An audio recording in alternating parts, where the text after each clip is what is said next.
nem todo jornalista tem aversão a números. Existem profissionais que se dedicam a coletar informações e se debruçam em tabelas, programação, ferramentas capazes de trazer revelações de extrema importância para a sociedade. Eu estou falando do jornalismo de dados. Não conhece? Então fica aí que o Fala Mercado de hoje vai te contar.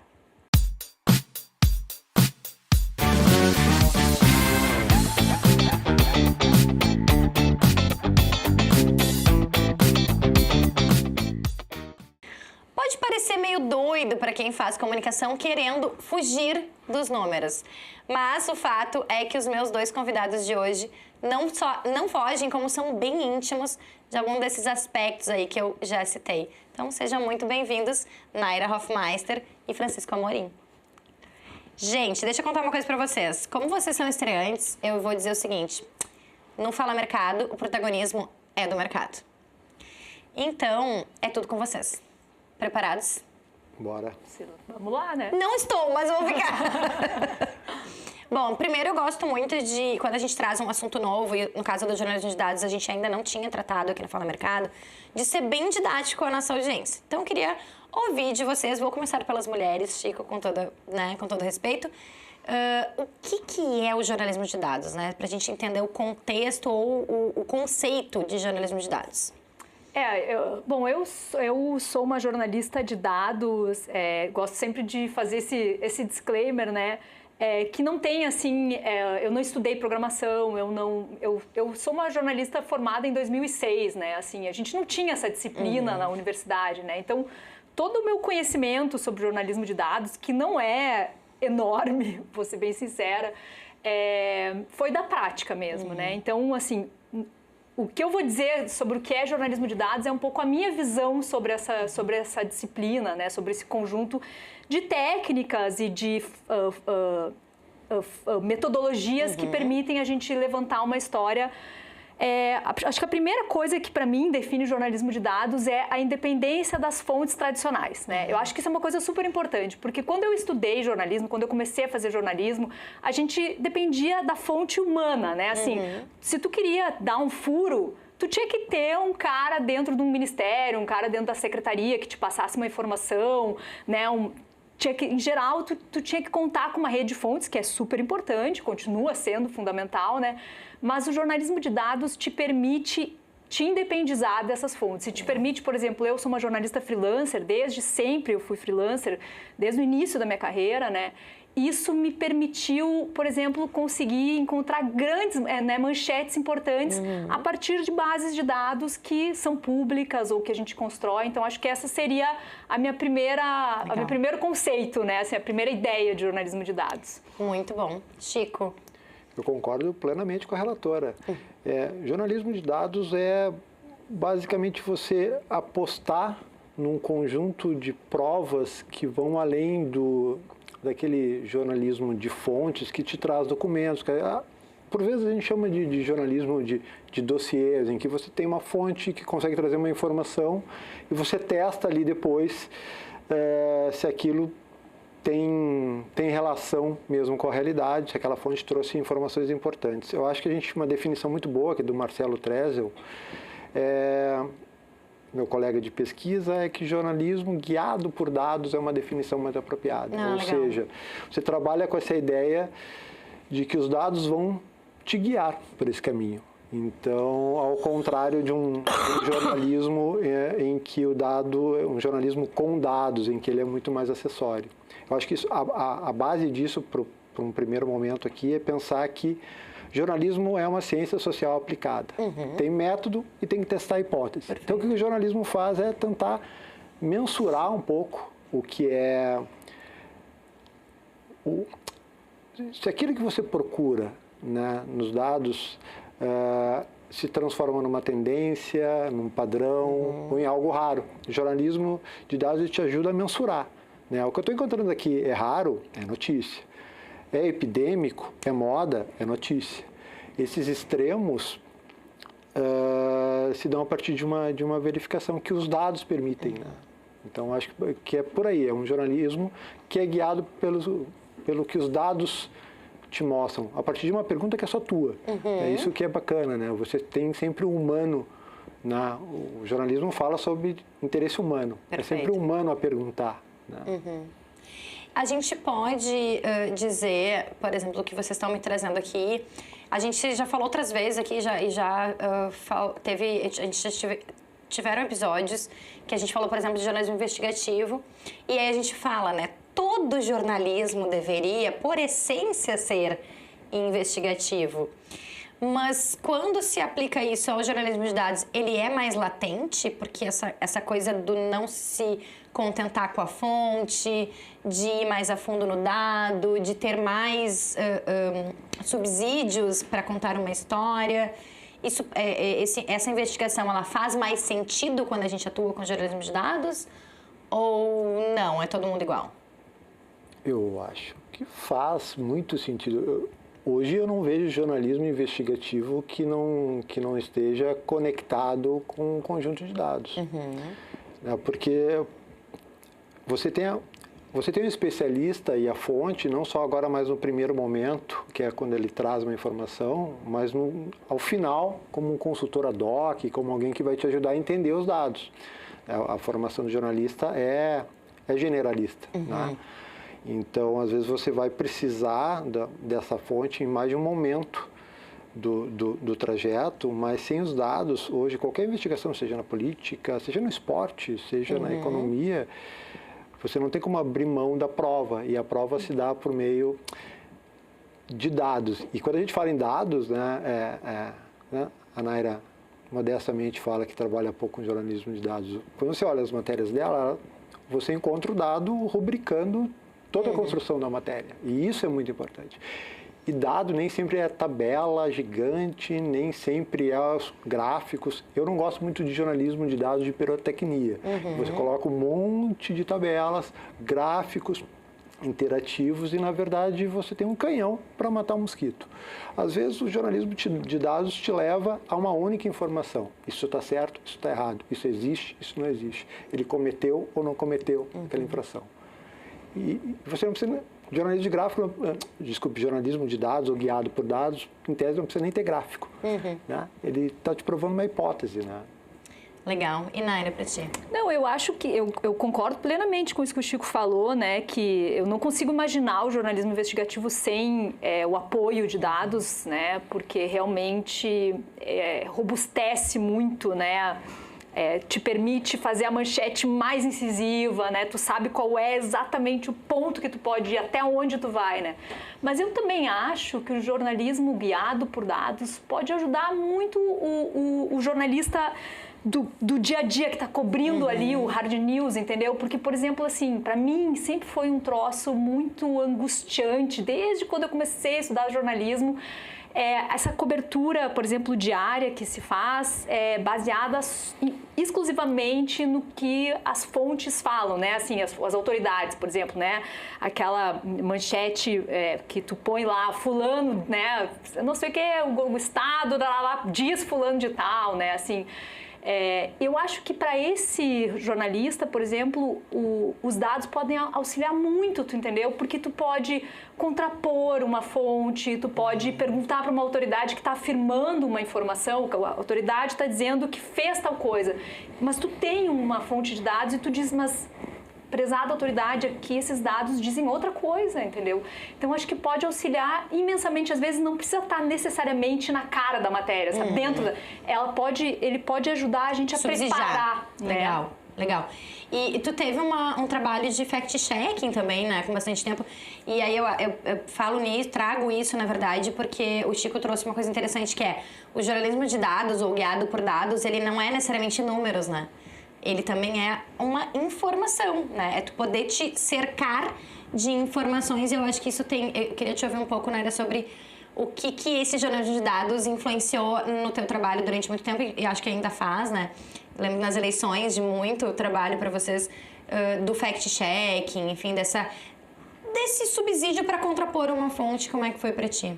Sim, eu acho que exatamente, né? Esse projeto que eu participei de fact-checking chamava Filtro. É um projeto de uma colega nossa, que o Chico também trabalha um monte, né? A Thaís Saibt. Isso foi nas eleições de 2018, 18, 18, eu acho. Já faz bastante tempo, né? Mas ele tinha, acho que exatamente essa função aí que eu estava mencionando agora. E eu nem fiz relação com isso, né? Tu vê só, eu acho que é uma coisa tão natural, eu acho, assim, né? Pensar o jornalismo de dados ou guiado por dados também como subsídio para apurar e contrapor, por exemplo, falas de autoridades, né? Isso foi o que a gente fez naquele período, né? A gente acompanhava os discursos públicos, os debates dos candidatos, então candidatos ao governo do estado, e a gente escolhia sempre um ponto do discurso para checar, né? E a gente, enfim, trazia isso, ajudava a trazer contexto, né? Claro que a gente escolhia, o fact-checking faz isso, né? Em alguns casos, acho que o Chico trabalha também bastante com a Lupa, que, né, na sua origem, né, trabalhou muito com fact-checking, mas hoje também ampliou para muitos outros aspectos. A cobertura é um veículo que eu admiro demais, né? Mas o jornalismo de dados, ou guiado por dados, ele ajuda a trazer esse contexto, né? Ou seja, tu pega um dado especificamente, mas tu amplia aquilo, né? E acho que ampliando a compreensão, o contexto em que esse dado está sendo citado, a gente amplia o debate público, amplia o conhecimento e a noção das pessoas, né? Em resumo, a gente amplia as possibilidades, né, de o jornalismo realmente ter esse impacto de melhorar a conversa, né, o diálogo social. Perfeito. Bom, dentro do que vocês estão me dizendo, assim, tem coleta, tem análise, tem decisões tomadas, inclusive, a partir desse levantamento.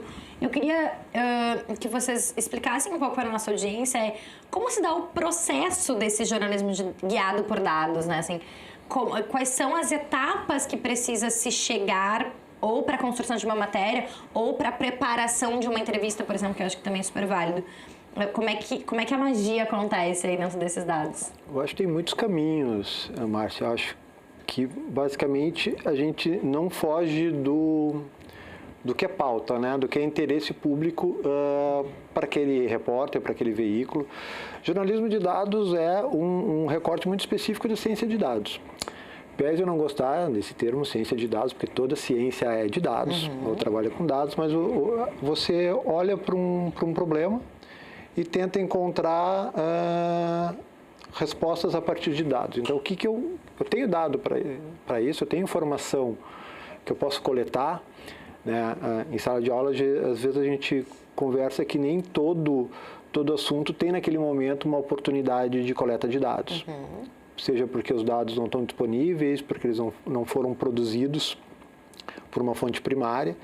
E aí você passa no momento que é o momento de obtenção dos dados, e esse processo de coleta pode se dar por meio de um pedido de lei de acesso à informação, ou por transparência ativa, pode ser por uma produção própria do repórter. Eu me lembro que eu sou também, me formei em 2000, e na época nós falávamos em jornalismo de dados, mas a gente... Tudo era mato, Chico. Tudo era mato, mas a gente já fazia de um modo, em muitos momentos, um jornalismo guiado por dados. Eu me lembro uma matéria que eu toquei com o Michael Bock, que a gente queria mostrar o trânsito na 116, porque às 7 horas da manhã trancava tudo, né, no sentido Canoas-Porto Alegre. Eu peguei, e convidei o Michael para essa empreitada de parar numa esquina, ali num posto de gasolina, e contar carros. E aí eu contava, motorista sozinho, 3 pessoas num carro, um com película, 0, porque eu não informado, eu não consigo saber quantas pessoas tem no carro. Ao final, sim, a gente mostrou que boa parte do conteúdo, boa parte dos carros tinha apenas uma pessoa. Então, esse é o motivo né? Ou seja, as pessoas não estão usando. Eu acho que eu ouvi essa mesma história contada pelo Michael, assim. Tem uma vaga lembrança disso. É possível. Muito interessante. Porque a gente produz... É quase o pai do jornalismo de dados. Coletaram o dado na unha. Porque o jornalismo de dados é uma forma... Alguém apreendeu o mundo de alguma forma. Seja lá no registro de ocorrência, teve alguém que registrou essa ocorrência. Então, a gente está captando esse dado operacional. Mas nada impede que um repórter fique na frente de uma assembleia vendo quantos os funcionários batem o cartão e saem. Né? Então, o jornalismo de dados tem esse momento de coleta, depois um momento de tratamento. Acho que a gente foi pensar de coleta, importante, de tratamento que que é fazer com que aqueles dados funcionem para a pergunta que tu quer responder, né?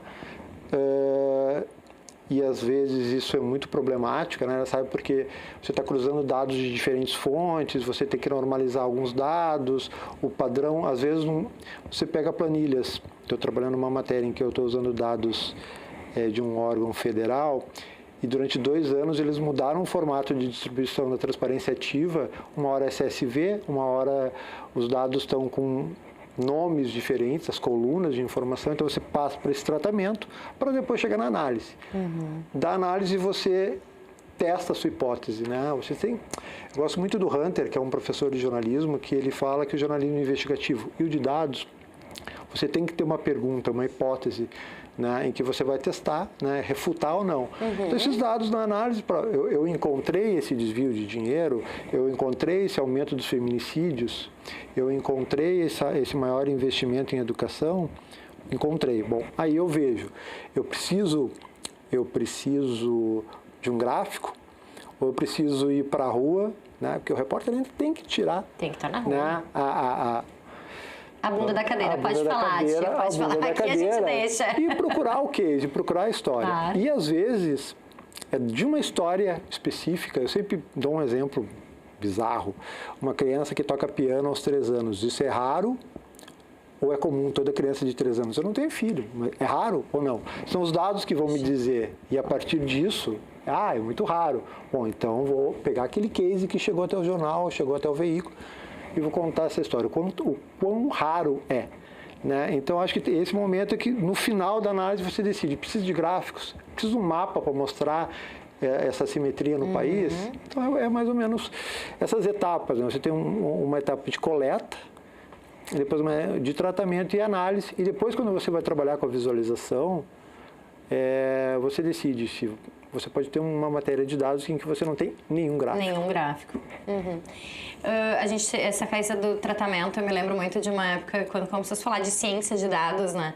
Eu lembro que eu entrevistei muitos profissionais da área que diziam: a gente precisa sempre tomar um cuidado para que um banco de dados não vire um bando de dados.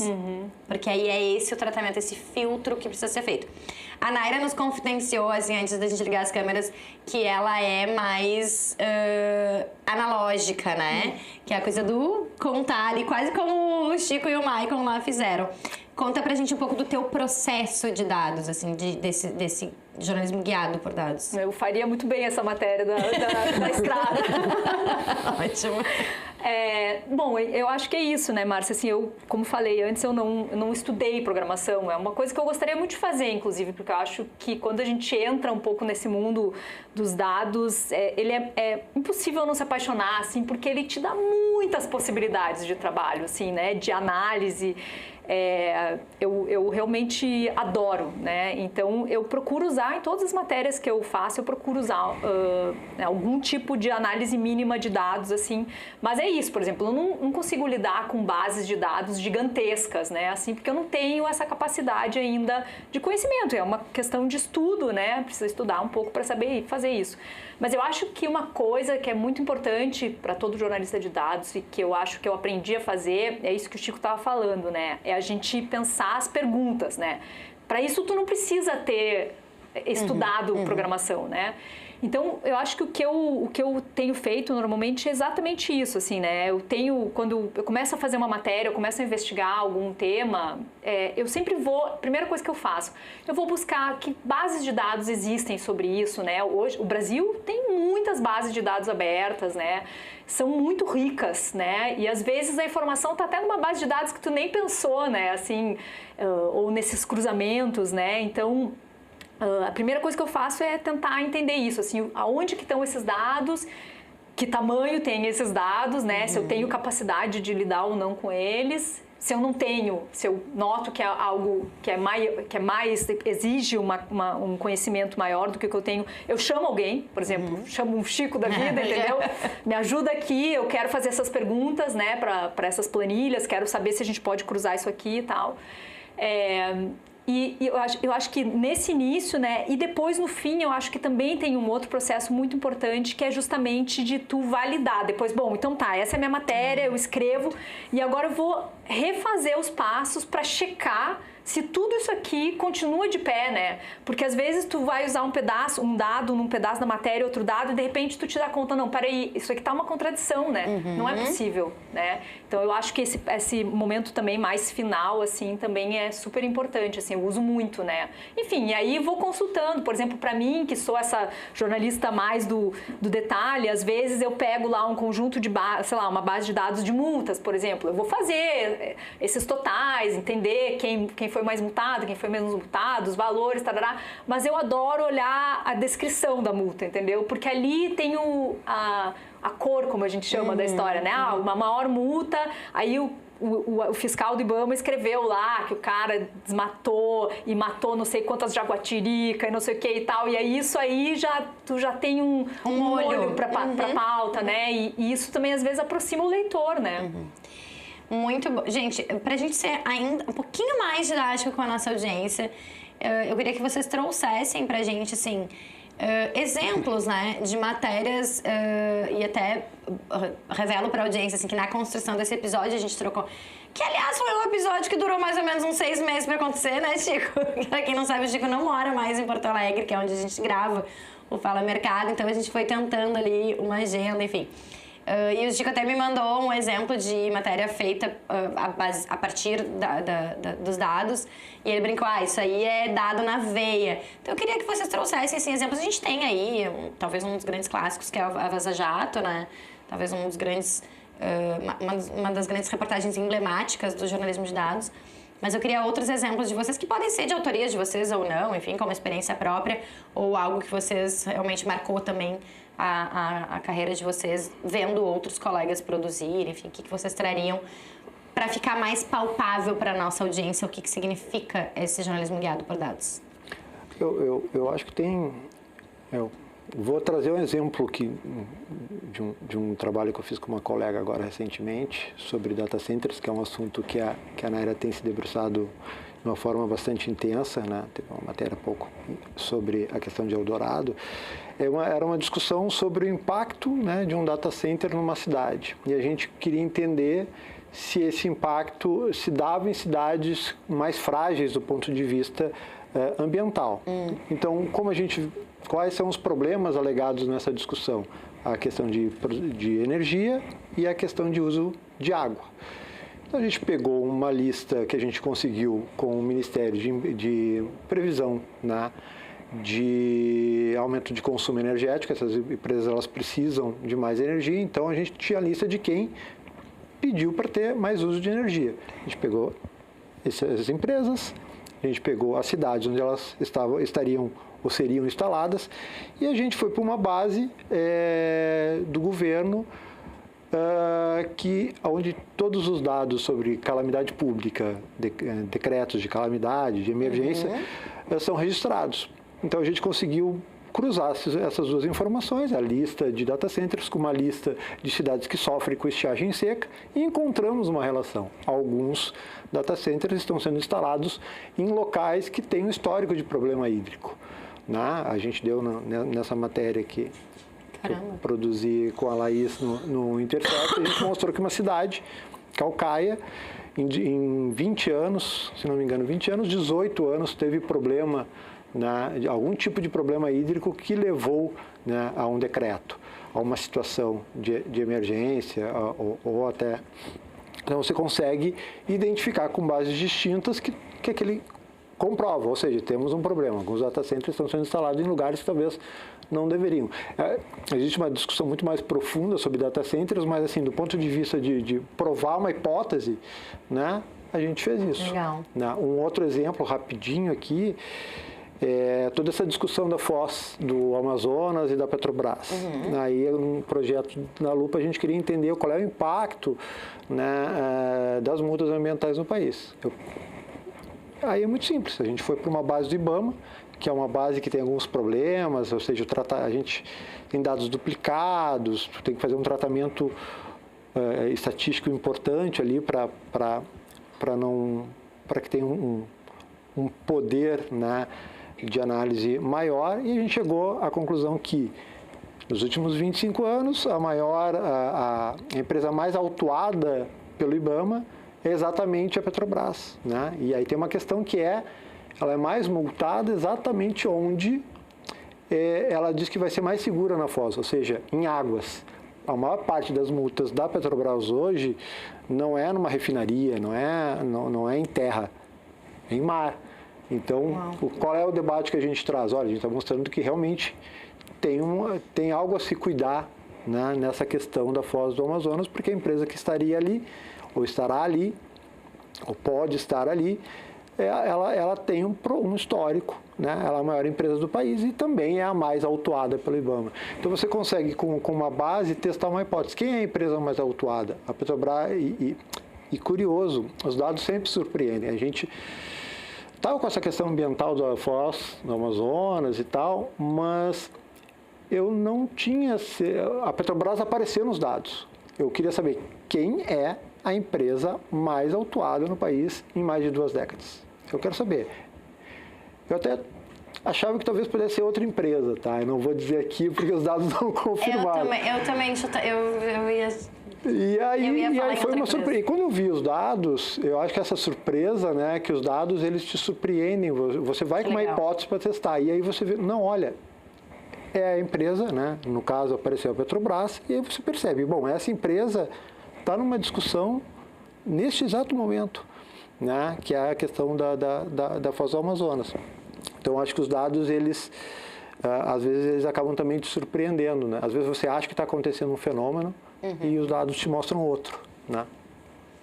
Bom, gente, tem uma outra questão que a Naira trouxe também, que assim, eu não estudei programação, por exemplo, né? O Chico trouxe muitas ideias, muitos exemplos de questões ambientais também. O jornalismo de dados é uma área interdisciplinar, me parece. É isso? Que outras áreas do conhecimento, então, vocês trariam que pode agregar, que pode aferir, que pode somar ao jornalismo, Naira?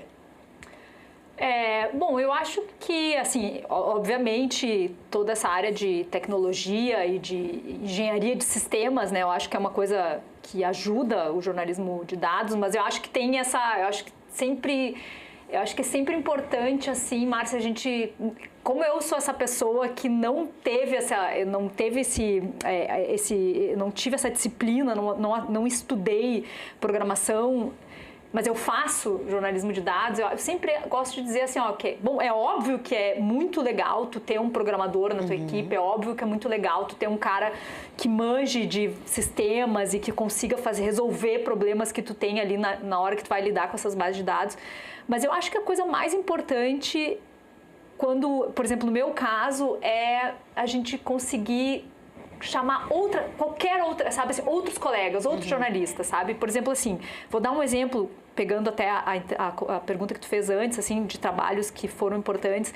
O ano passado, eu ganhei, junto com um grupo de jornalistas da Repórter Brasil, o prêmio Cláudio Weber Abramo de jornalismo de dados, né? A gente ganhou o grande prêmio lá de reportagem, né? Um negócio muito surpreendente pra gente, porque a matéria que a gente fez, quando a gente começou a fazer, a gente disse assim, como que a gente vai fazer isso? A gente não sabia, sabe? Eram várias pessoas com um conhecimento meio elementar, assim, de uso de dados, mas todo mundo muito, né? Então, o que a matéria básica, era uma matéria, só para explicar para vocês, não era só uma matéria, um especial, que mostrava que os seguros, o governo brasileiro tem um programa de subsídio ao seguro agrícola, né? Então a gente como cidadão, uma parte dos nossos impostos vai para subsidiar contratos de seguro agrícola no país, né, que tem o agronegócio como um grande pilar aí da economia, né? Então o governo, para pagar o seguro dessas fazendas, com dinheiro, paga uma parte do seguro com dinheiro público. E aí a gente cruzou várias bases de dados e viu que muitos contratos de seguro agrícola subsidiados pelo governo brasileiro estavam subsidiando fazendas ou fazendeiros que tinham desmatado ilegalmente, que tinham multas, que tinham embargos, que tinham invadido terra indígena, sabe? Assim, que tinham tido casos, tinham sido flagrados com trabalho escravo nas suas fazendas, sabe? Ou seja, era um completo mau uso do dinheiro público, né? E quando a gente viu que tinha umas bases de dados, eram várias bases de dados separadas, né? Todas bases de dados abertas, públicas, né? E a gente falou, se a gente conseguisse cruzar isso aqui, dava uma história, mas a gente não sabia como fazer isso, entendeu? Então a gente começou meio assim, vamos fazer eu falei pro meu colega André Campos, que era o coordenador na época, eu falei, André, vamos fazer assim, vamos fazer tipo um hackathon, sabe? As pessoas se juntam, vocês têm que achar um jeito de cruzar essas bases, de como é que a gente vai responder essa pergunta. A gente quer saber se tem fazendas dentro de área indígena com seguro, né? E aí, assim, bom, a localização da fazenda tem nessa base de dados. Essa base de dados tem uma outra coluna que bate com essa aqui, que dá para bater com... Pô, vamos fazer isso aqui, entendeu? Então, a gente foi muito, assim, no tate-bitate, né? Então, eu acho que, se eu fosse dizer assim... qual é a disciplina, digamos, né, que tem que agregar, eu acho que é a colaboração, entendeu? Que legal. E para ti, Chico? Eu estou só concordando com a relatora hoje e isso se dá em qualquer editoria. Assim, eu acho que não... A gente acorda de manhã, pega o celular e vai verificar, né? Estava conversando aqui com a produção, como eu chegava, porque podia chover. Né? E eu morando no Rio de Janeiro, agora eu estou mais avesso à chuva. Então, o nosso dia inteiro é guiado por dados. Eu, na sala de aula, tem uma pequena curiosidade que os alunos que acabavam aderindo muito era o pessoal do esporte e que no início eram, muitas vezes, a gurizada que menos olhava o jornalismo de dados como algo significativo para eles, porque está sempre relacionado à investigação, é o Chico, investigação, é a Naira, a Thaís. Eu disse, pessoal, vocês não se importam em saber a mancha de calor de um jogador? Vocês não ficam aqui discutindo com quantos pontos vai se classificar ou não? Isso é puro jornalismo de dados. Claro. Então, quando você faz isso, o aluno vira a chave e os meus melhores alunos de jornalismo de dados, que hoje estão no mercado, boa parte deles, dos bons, são muitos bons, não por minha causa, por causa deles, mas trabalham com jornalismo esportivo, porque entenderam isso. E aí você começa a entender que o jornalismo de dados ele é transversal, né? Ele faz parte de uma técnica. O jornalismo tem várias técnicas, né, como uma ciência aplicada, né? Você pode fazer uma entrevista, você pode fazer um registro fotográfico e você pode fazer uma análise de dados. Então, você pode falar na cultura, né? E sobre o impacto de uma peça na formação de crianças. A gente pode falar no Oscar, por exemplo, né? Ai, quantos até hoje, sei lá, estrangeiros ganharam. Quando a gente veio agora com a história da Fernanda, tinha muito isso, né? Ah, quantas atrizes brasileiras, não americanas já foram indicadas, quantas ganharam? Assim, dá para usar tudo, né? Eu acho que o cuidado, e a Naira trouxe muito bem, é você ter próximo aquela pessoa que domina aquela área. Eu tenho minha área de investigação, que é a área de segurança pública. Meu mestrado e meu doutorado de sociologia foram nessa área, uma área de muito interesse meu. Mas eu fui convidado para uma matéria sobre data centers, do qual eu não tenho o mesmo domínio que a Naira ou que a Laís, que foi a minha colega. Então, assim, eu preciso daquele repórter ou daquela fonte que vai me ajudar a conectar quais são os principais atributos que estão naquela discussão. Né? Porque senão, tem uma coisa que a gente chama na estatística que é correlação espúria. Né? Você pode gerar uma correlação, né? Uma associação entre duas variáveis ali que vai parecer que faz muito sentido matemático, mas do ponto de vista prático, ela não vai responder a pergunta porque, teoricamente, ela não está bem construída. Ou seja, você pode fazer a relação matemática de quantas câmeras tem dentro de um estúdio. Né? Isso não necessariamente vai responder a tua pergunta se esse estúdio é o melhor ou não, porque depende da qualidade do equipamento que você tem ali.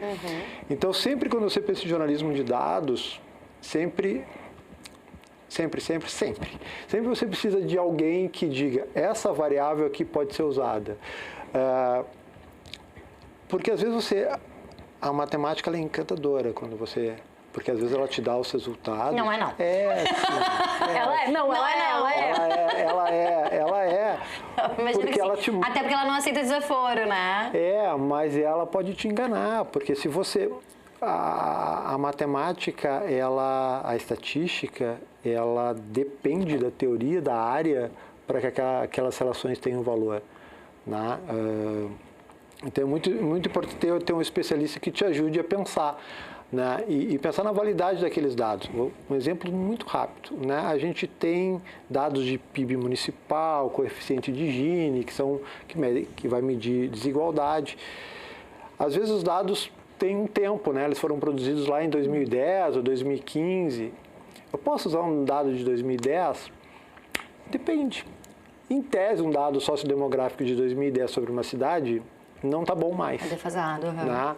Mas se ele estiver medindo se a gente estiver falando num tempo que não seja o tempo social, por exemplo, degelo, e eu falo o último dado de 2010 pensando numa escala de uma série histórica maior, aquele dado de 2010 pode ser usado. Quem vai decidir isso é o especialista, ou o repórter que cobre isso, ou um especialista, né, que é bem o consultor ad hoc mesmo, né, aquele que vai te ajudar a entender quais são as variáveis que são importantes. E se tu pode usar aquele número, se aquela série histórica, as pessoas adoram dizer que aumentou, diminuiu violência de um ano para outro. Violência você mede numa escala de no mínimo uma década. Né? Porque você pode ter uma mudança de um ano para outro baseada numa desarticulação de uma pequena quadrilha ali que impactou. Ou de um acerto de conta entre duas quadrilhas que decidiram, vão por 6 meses não trocar tiros.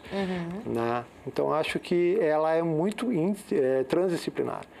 E transfixia, né, toda a produção jornalística. Muito legal. Não, e como a gente sempre fala isso, né? Quando vieram a questão das discussões de pandemia, home office, enfim, que claro, a gente se adaptou, né? Uma realidade que era necessária. Mas a gente comenta muito, né, que a produção jornalística, ela pulsa numa redação, né? E quando eu falo uma redação, eu não tô falando de uma empresa estruturada, enorme, uma redação gigantesca.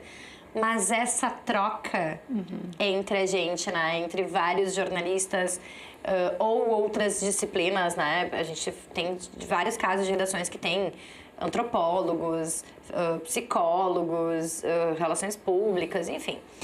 Acho que essa interdisciplinaridade do jornalismo de dados, ela vale para boa parte do jornalismo como um todo, né? Mas, falando então sobre essas características de quem lida com dados, para a gente já se encaminhar para o final, eu queria ouvir de vocês, assim, em termos de skills, né, em termos de habilidades. A Inara estava dizendo, eu não tenho esse conhecimento. O Chico já vai para uma área mais da estatística, mais da programação, enfim. O que todo jornalista de dados precisa saber? Ou fazer, ou se interessar? Que tipo de habilidades alguém que quer trabalhar nesta área ou com esta ferramenta precisa ter? Eu até já mencionei uma característica que eu acho que é saber fazer a pergunta, né? Assim, a gente não necessariamente precisa saber executar o programinha ali na tabela para fazer a pergunta, né? Que é aquela fórmula que tu vai botar, né? Ali. Eu não sei fazer isso em muitos casos, né? Fórmulas muito complexas eu não sei aplicar. Mas eu sei o que eu quero que aquela tabela responda, né? Então, acho que essa seria a primeira coisa. E acho que a outra coisa que eu acrescentaria, assim, para ser bem também sucinta, é a habilidade de se surpreender, entendeu? Eu acho que o jornalista que sai com uma pauta muito... Essa é a... Né? Eu acho que esse cara vai ter problemas com o jornalismo de dados, entendeu? Porque os dados, eles muitas vezes nos levam... Então, tem que ser uma pessoa aberta, sabe? Para realmente ouvir o que os dados estão te dizendo, né? E poder corrigir a rota da tua pauta. Muito bom. Chico? Eu acho que a pergunta, né, como uma ciência, né, de novo, jornalismo de dados é um tipo de ciência de dados, né, então acho que depois da pergunta, uma coisa que é como eu posso acessar esses dados, né, tem que ter interesse, curiosidade para buscar, você tem que ter dentro de si um entendimento um pouco de cientista mesmo, eu quero provar isso, né, quando a gente fala em reportagem, a gente fala muito, né? Um repórter, ele reporta, ele passa uma informação, né? De um lado para o outro. O jornalista de dados, ou o repórter de dados, ele tem que ter um desejo para conseguir encontrar, né, a resposta nos dados e não que ela venha de um jornalismo declaratório e seja entregue por alguém. Então, o teu tesão na apuração tem que estar em provar aquilo, né? Encontrar uma relação. E aí acho que a formação, você não precisa... Acho que isso é muito importante. Para ser jornalista de dados, você não precisa trabalhar com estatística inferencial, tá? Você precisa compreender o que os dados podem te dizer. Então, acho que essa curiosidade, né, e que a gente vai aprendendo no dia a dia também, na área não tive. Eu fico muito feliz que agora as disciplinas estão tendo, né? Estão tendo, mas não tinha. Mas eu acho que passa por interesse de... tu fica muito desconfiado. Porque quando diz, a média, cara, a média não diz nada. Se tu não olhar a mediana e a moda juntos, uma média, eu sempre digo que se você pegar 2 alunos que tiraram 6 e 6, a média é 6. Se pegar um que tirou 10 e um que tirou 2, a média também vai ser 6. E você tem um conjunto de alunos com comportamento similar e outros, perfeito, e outra dupla não. Acho que tem o interesse de buscar, eu acho que a programação é legal, dá para fazer jornalismo sem R, sem Python, dá, jornalismo de dados dá. E dá para fazer jornalismo, a gente não precisa virar um programador, tá? Porque boa parte das coisas estão num nível, para o jornalismo de dados, muito simples de análise. Então, você não precisa pensar que você vai ter que fazer 2 anos de programação. Precisa fazer? Depende, eu acho que como a Naira fala, do teu tipo de pauta, da tua abordagem, do caminho que tu quer, tu vai trabalhar com dados eleitorais sempre. Cara, as bases são bem grandes, né? Você vai trabalhar muito com pedidos de like, isso já vai vir mais ou menos estruturado, né? São pedidos, fiz uma aí sobre militares que tinham recebido condecorações e foi tal. essa matéria que me mandasse. E aquilo resolvia com uma tabela de Excel, né? Você tinha que montar a tabela de Excel, mas depois... Então, assim, o que eu deixo de recado é você precisa querer trabalhar com os dados. É um pouco de alquimista, né? Você vai cruzando ali até encontrar. Pelo que eu estou entendendo, o jornalismo de dados ele tem que ser colaborativo e ele tem que ser obstinado. É obstinado. Ele tem que querer responder, saber fazer e querer responder essas perguntas, é isso? É isso. Gente, muitíssimo obrigada pelo tempo de vocês, adorei. Acho que a gente pode ter outros desdobramentos, né, do jornalismo de dados, porque, como eu disse, é a primeira vez que a gente trata desse assunto aqui. E eu gosto muito de novos conhecimentos, então adorei. Muito obrigada. Obrigado. Foi super legal, obrigada. E para quem não estava acostumada com TV, foi, né? Perfeito. E para vocês que ficaram comigo até aqui, muito obrigada pela audiência, pela paciência. Lembrando sempre daquela nossa cartilha, curte, comenta, compartilha, te inscreve no canal e ativa o sininho do YouTube para ele te avisar sempre que tiver conteúdo novo. E aqui no Fala Mercado, como vocês sabem, sempre tem. Espero semana que vem. Tchau, tchau.